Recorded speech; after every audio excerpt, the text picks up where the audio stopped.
Yeah. Good everybody. Hello. Good morning, Janusz. Good morning. You put the recording already? Yes, yes.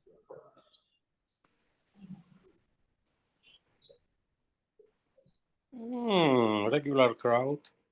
Yeah, I'm muting you, okay? Okay. No learning announcements today. Don't forget, Rish Lunch and Learn is next Wednesday. If you'd like to join us, please make your reservation. Okay, good morning, everybody. A few weeks ago, we read Parshas Kedoshim, and I want to go back to the notion of Kedoshim. Kedoshim Tihiyu. We're told to become holy. What is holiness? How do we define holiness? What are different views of the Rishonim or the Gemara on it? In Pirkei Avos, you have different directions of what to avoid in order to become holy. There are different formulas about it. Kedoshim Tihiyu is a very difficult mitzvah because it means not about what you do, but what you don't do, how you behave, how you think, how you comport yourself to become a kadosh, whatever that word means. The Targum and the Gemara quotes it as well. Kedoshim tiyu prushim. You should separate yourself from all those things that would negate what holiness implies. I have met many, many great people in my life. I have met very few that I would consider holy. I have met brilliant people. I have met powerful people. There are very few holy people, at least in my humble opinion. Rav Yaakov HaKohen Lesson was a holy man. He was the mashkiach at yeshiva. He was a graduate of the Slobodka yeshiva, which was known for Musar in Europe. Musar over learning. It's a separate discussion. He was a mashkiach, and his job was to inspire the boys to a life of kedusha. And unfortunately, most of what he had to share was lost because he only spoke Yiddish. But just to watch this man walk up and down the street with his flowing white beard, two-pointed beard, and his bekisha and his hat, just to watch him walk in front of the yeshiva was a sight to see. That was kedusha. He wrote several svarim on Musar. He used to talk about spiritual vitamins in terms of what Musar was. And again, he didn't have a command of English, but he would travel from shiur to shiur, few words of inspiration. He was a holy man in my review. He walked in the Beis Medrash once. And guys very often will write in the margins of the Gemara. And you leave your pen and your pencil on the Gemara while you're learning. So he walked over to one guy, he took the pen tasuru, he said. That's all he said. It's a pasuk, but he play on words. Take it away, take away the pen. He was a holy man. The only other person that I could think of in that same regard was the original Bostoner Rebbe, not the one in Boston, the one in Crown Heights. He lived next to the Lubavitcher Rebbe. Boston Rebbe is a short little man. I used to go there, Simchas Torah and Hilul the Rashbi. And you look into this man's face, his blue eyes, and you can see the whole world. It was the most amazing experience I've ever had. He was a holy man, no question about it. Kedoshim Tiyu, according to the Rambam, means to emulate God. All the things that God does, we should do. If God is merciful, we should be merciful. If God is compassionate, we should be compassionate. If God clothes the naked, we should get stuck, so forth and so on. So we should emulate God. And in Sefer HaMitzvos, actually, the Rambam says that it's not a separate mitzvah. It's therefore, it's what you might call in English or philosophy, a meta concept. It is involved in every mitzvah that we do. It's not listed in the Rambam's Minyan HaMitzvos to be holy. It's not listed as a separate mitzvah. It's part and parcel of everything that we do, should be imbued with kedusha, with sanctification. And pious individuals do that. Now, as I said, I've met very few holy men, but I've met many, many holy women. There are many, many women whose lives are totally bound up in doing mitzvahs. It's the most amazing thing. The Satmar Bikkur Cholim. These are women from the Satmar community who fan out across the city every single day visiting Jewish patients in a hospital. They don't care what you believe in or what you practice. They will go and they'll sit with you and they'll bring you food and they'll bring you stuff. That's Kedusha right there. There are many women who are very careful. They raise their children or they go to work, but they're careful to daven every day. They're careful to make brachos. Their whole life is involved with tzedakah, masim tov. To me, that's holiness. Again, this is my personal opinion. Seforno writes that simply doing mitzvos makes you a holy person. That's partially correct, I think. It's more than just doing mitzvos, because you could do mitzvos mechanically. And it doesn't mean anything if you're just doing it pro forma. But if you imbue what you're doing, the Gemara in Brachos talks about Chasidim Harishonim. And these are not Chasidim like we think of Chasidim. These are the early generations of pious individuals. And they wouldn't just open a siddur and daven. They would prepare themselves for davening. We have Psukei de Zimra. It takes a few minutes to say. They would prepare for an hour, because you're standing there before HaKadosh Baruch Hu. You prepare for an hour. They would daven for an hour. And then to come down from that height would take another hour of reflection. Now, you spend your whole day davening that way. But these were the Chisodim Rishon. The point is, if you've ever been in a davening where people really understand what they're saying and really take their time and they don't rush, it's a spiritual experience. I've been in a number of places where davening is not rushed. There used to be a shtibel in the Bronx called Anshe Krashnik. Rav Moshe Bick, Zecher Tzadik Levracha, Litvischer Rav, not a Hasidic Rav. He was the Rav Hershel Shechter to Rav Moshe Soloveitchik. He went to IU for 1 year. And then he just sat and learned. Then he moved to Borough Park. And the whole shul moved with him. If he had put on a shtreimel, he would have been the #1 rabbi in Borough Park. No question in my mind. But he was not a chassid. He had many chassidish tendencies. But he was a Litvish Talmid Chacham, big gadol. I'm still waiting for his form of Shalos and Shuvas to be published, because the Satmar Rebbe used to ask him Shalos. But there are holy people in the world. Rav Shimon Shkup goes one step further, and he introduces a concept which is very radical. Rav Shimon Shkup is Rosh Hashiva in pre-war Europe, at the Mir. And he says that Kedoshim Tihiyu is a subcategory of the halachta b'drachav. No, it's imitating God, but it's just not just doing what God does. Mahu rachu, mafanu rachu.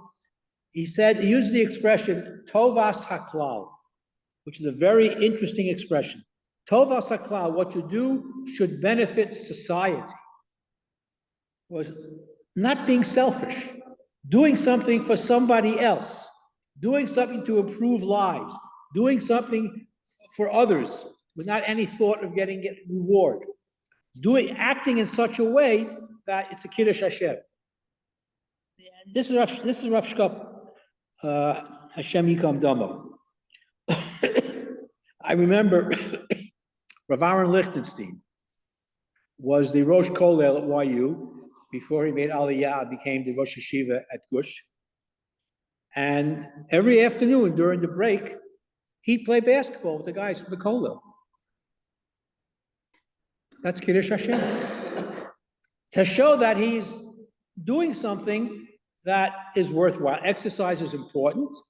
Of course, nobody would dare foul him on the basketball court. But he would do something that Tov Asaklal. He would get exercise. The guys would get off their rear ends sitting all day long in front of a Gemara. That's important too. The Rambam holds it's very important. That's Kedoshim to you, in my humble opinion. There are people who have to conquer the Yetzer Hara to be considered kosher, kadosh. There are some people who don't have a Yetzer Hara. Very unusual people that don't have a taiva, a desire to do things that might be inappropriate. And there are people like that, but to overcome that, I mean, we all want to sleep late in the morning. Some people have no problem getting up early. Some people like to sleep because they go to bed very, very late. So it just, how you overcome different types of taivas, that's considered Kedusha. I know that, I mentioned the Satmar Rebbe. The Satmar Rebbe was a great Talmid Chacham, even though I disagree very vehemently on his views about Zionism, but he was a great Talmid Chacham. And in Europe, before the war, he used to have 3 chavrusas for 8 hours apiece, because they couldn't keep up with him. And he would learn almost 24 hours a day. And he would sit with his feet in buckets of ice water to try to keep from falling asleep at night. The guy didn't sleep. Maybe he nodded off a little bit. The Vilna Gaon also was like that. But there are individuals, again, who have certain character traits that are very unusual. Can everybody be like that? Very hard. But if you try to focus on helping others, to try to focus on Tovas HaKlal, as Rav Shkop says, that can help us approach Kedusha. Rashi is more specific. He says, Rashi, Kedoshim are those who distance themselves from sinning, arayos, other types of sins, and to try to avoid situations where they might do something inappropriate. And the notion of arayos is very, very important today. We live in a very open society, too open. Every day the lack of tznius is blatant. And every page of every magazine and every movie that you see, those that go to movies, the notion of tznius is very difficult to accomplish in modern society. And those who stay away from it are on the road to Kedusha, to become Kedoshim. And this also refers even within the husband and wife relationship. Even though intimacy is permitted, just don't overdo it. Or how you behave between a husband and a wife. Purushim and Arayos Neno Aveira is not just talking about Arayos, but it's talking about creating boundaries. And even when an Aveira is not on your mind, to not put yourself in a situation where it might become something inappropriate. All right, there's a lot of, we talk about Kedusha of a korban, sacrifices after a Sefer Torah has Kedusha. And the Kedusha of a Sefer Torah, everybody can understand that. It's the word of Hashem. We try not to touch it with our hands. We try to, we deal with it very carefully. The worst thing that could possibly happen if somebody drops a Sefer Torah, people treat it with a great deal of reverence. Our bodies, ourselves, we are holy vessels. Depends what you do with that vessel. That's part of Kedoshim to you. If you're ever in Yerushalayim, I would encourage you on a Shabbos to visit the Italian synagogue. Beautiful, beautiful. Everything in there like 700 years old. It's beautiful. The Oram, everything was brought from Italy, brick by brick. It's a beautiful synagogue. Davening is very unusual. And one of their Sifrei Torah is brown. It's written on deerskin. And the black print is very hard to see because the parchment is black. But when they use that Sefer Torah, everybody wears gloves. So it's not just the innate Kedusha. We don't touch a Sefer Torah with our hands, especially one that is so old. It must be hundreds of years old. But we have the potential, shall I say, of being a Sefer Torah. And that's what Kedusha is all about. The Ramban, I think, has the most brilliant observation about Kedusha. The Ramban says, Al tehi novel b'rshus haTorah. And how you would translate novel. Things that are permissible, you can abuse that which is permissible. A novel is a person who does something detestable. For example, having too much intimacy with one's wife, eating too much, being a glutton, becoming drunk. It's permissible to eat, it's permissible to drink, but if you get drunk or if you become a glutton, that's novel b'rshus haTorah. That's what he talks about. Even when there is no technical prohibition, there's nothing technical, you're not violating anything by drinking wine. But if you become drunk and your behavior is inappropriate, or you eat too much, that's novel b'rshus haTorah. And then you have another category. A person who wants to separate himself from this world to a certain extent can become a Nazir. A Nazir is a holy person, theoretically. A Nazir is a person who doesn't touch any wine, lets his hair grow long, and he distances himself from Olam Hazeh. Usually, in the Torah, the Parsha of Sota and the Parsha of Nazir are connected. And the Gemara derives from that a person becomes a Nazir after he sees what happened to a woman suspected of adultery. And that kind of says, wow, this exists in the world, and I don't want to be part of it. People have passions. Sometimes the passions are unbridled. I want to separate myself from this world to a certain extent. Yeah.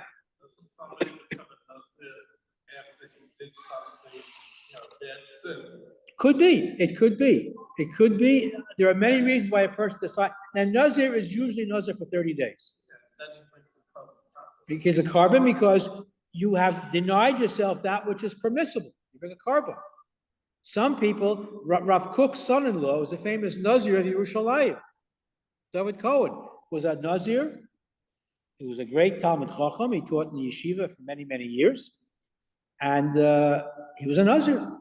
He was known as the famous Nazir of Yerushalayim. What caused him to become a Nazir is not really clear. But today you don't hear too many people becoming a Nazir. Could be. People take upon themselves all types of stringencies to avoid doing the wrong thing. The average person, it's not in his realm of consciousness. We don't think in those terms. Perhaps we should. But the average person doesn't think of these things. We live, and it's very hard today in our modern society. We live in a very overexposed society. And seeing immoral acts is almost a daily occurrence. And sometimes you have to go to an extreme to prevent immorality from seeping into our homes and in our communities. To a certain extent, we're all guilty of that. Wally, Yes. can a Nazir be Kadoshim to you? He doesn't do for others. Well, he's doing it.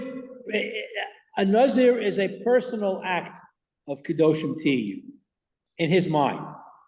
But that's why he brings a carbon, because the Torah says you shouldn't deprive yourself of that which is permissible.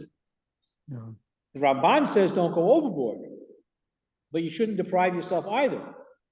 I mean, we have Olam Hazeh, and we can benefit from it. You just don't take it to an extreme. Extremes of any type are to be avoided. Let's put it that way. And there is, by the way,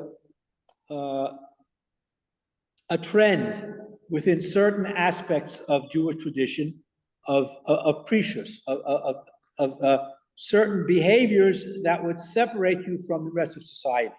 There were people who occasionally accepted upon themselves, even today, people do this, a tanis dibur. They don't talk. I take upon myself a fast, as it were. I'm not going to speak for the next 24 hours. As a way of correcting the possibility of I might speak Lashon Hara or I might say something inappropriate. There are people that like that. There are people, one of my students did that this week. He didn't talk for a day. He took it upon himself. He didn't want to do that. The bottom line of Kedoshim TU is that I think every individual, and it shouldn't be limited to the to Yom Kippur or the Aseret Shemei Tshuva, has to take it upon himself to work on himself, whatever area is appropriate. One of the beautiful things about the Al-Chet is that you're not limited to the Al-Chet in the Machzor. You are encouraged to add your own, because you know what you did wrong during the year, and it's between you and HaKadosh Baruch Hu. So for that, you should say, Chatasi avisi pashati, I'll try not to do it again. I can't promise I'll never do it again. I will try not to do it again. And that's going, and as part of the Kedoshim, part of it is not just on yourself, but I like Rav Shimon Shkop says also Latova Saklal. Not just be selfish and improve your own personal behavior and lifestyle, but do something for the community. Do something to help others. If you're able to give more tzedakah, give more tzedakah. If you're able to volunteer to help somebody else, go shopping for a person who's housebound. Deliver a Shabbos meal to somebody who's a widow or a widower. Whatever, invite somebody to your house who's single. Whatever it might be. Do something for somebody else with no thought of being rewarded. That's part of Kedoshim TU. Not only to work on yourself, but to do something to benefit the community. And again, HaKadosh Baruch Hu does things for all kinds of people, Jews and non-Jews. We should emulate HaKadosh Baruch Hu in terms of the positive things that we can do to make this world and ourselves a better place and a better human being. I think someone tries to define what is Torah and mitzvahs. How do you define, what's the purpose of Torah and mitzvahs? And in my mind, and this is my own definition, that the purpose of Torah and mitzvahs is to elevate humanity to their highest possible potential, whatever that might be. If you have certain kishronos in certain areas, then that's what you should work on.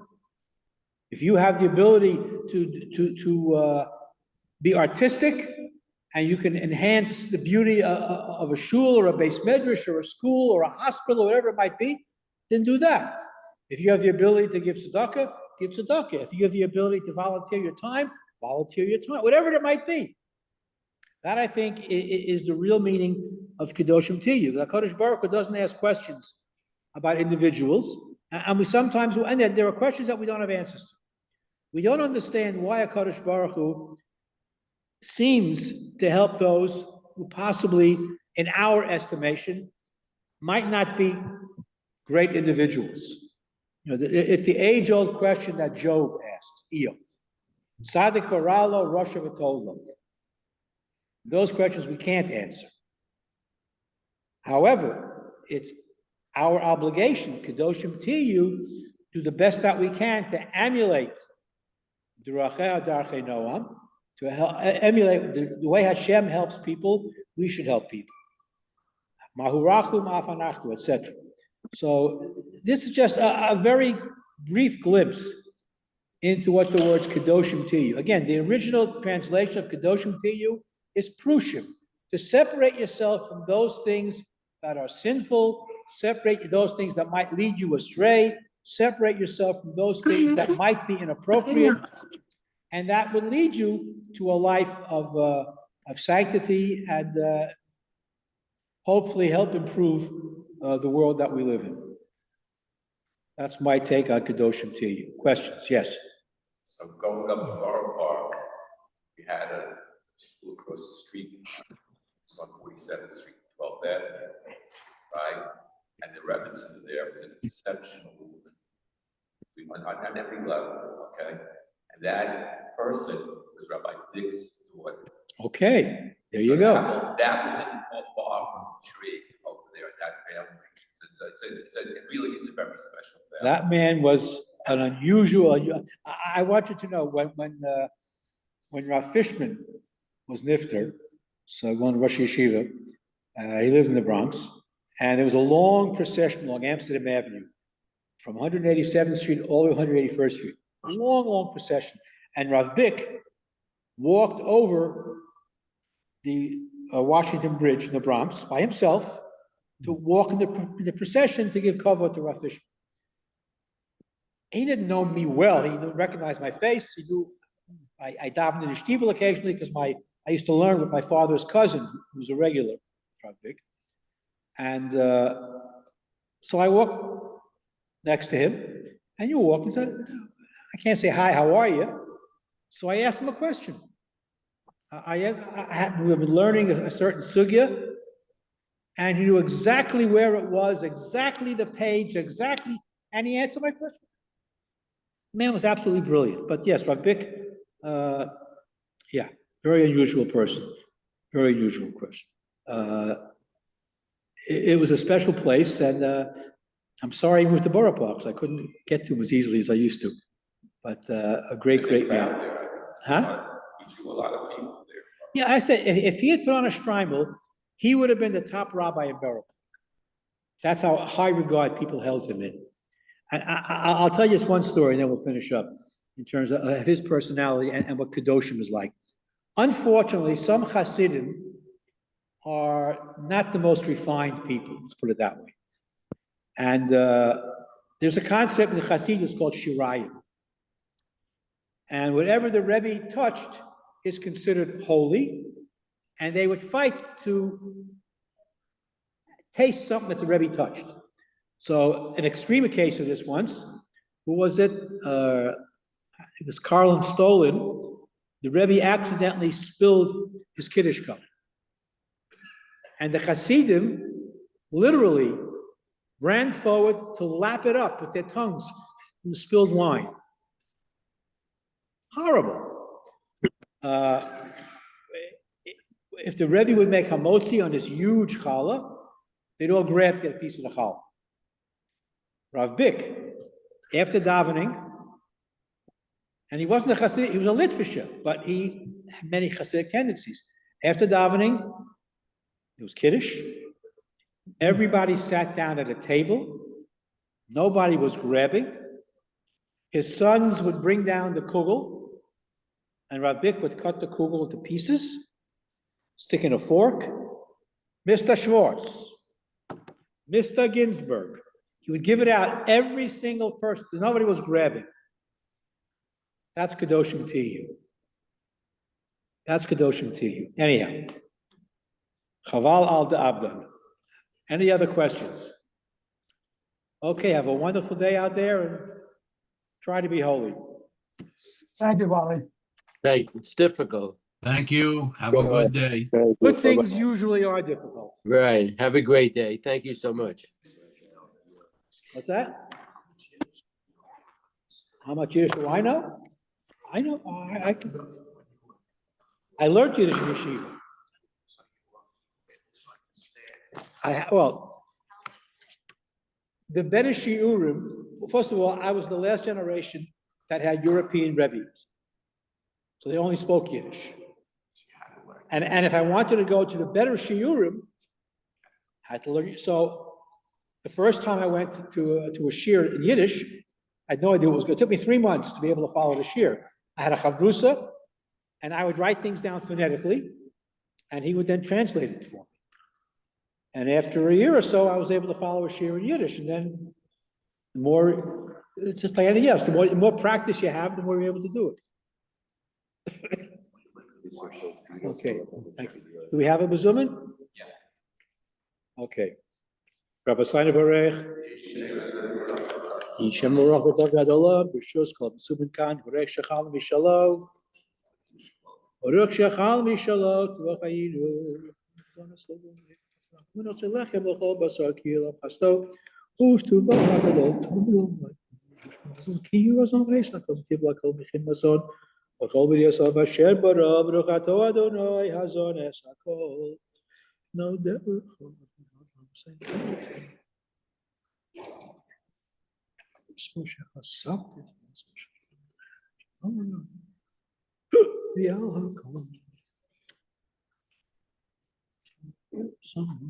Baruch Adonai al Oretz v'al Hamazon.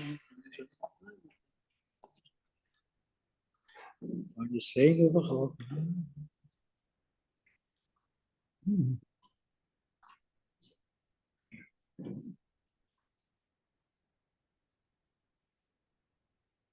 Mikol tov li'olam ha'yachasreinu.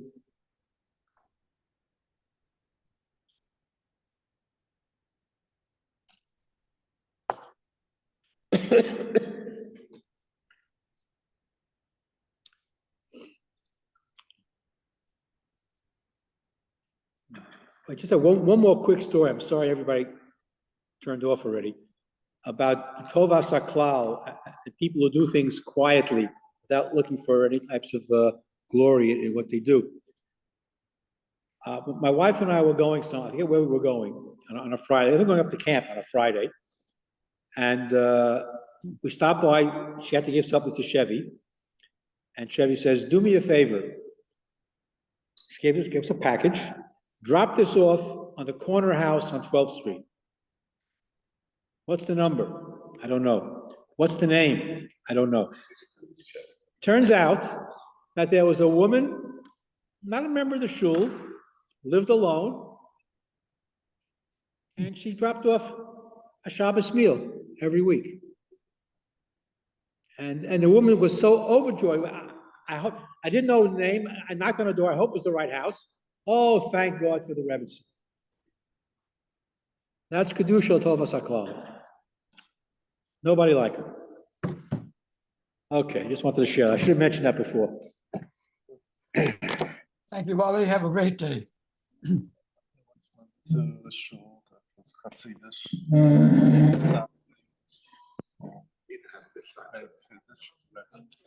All the land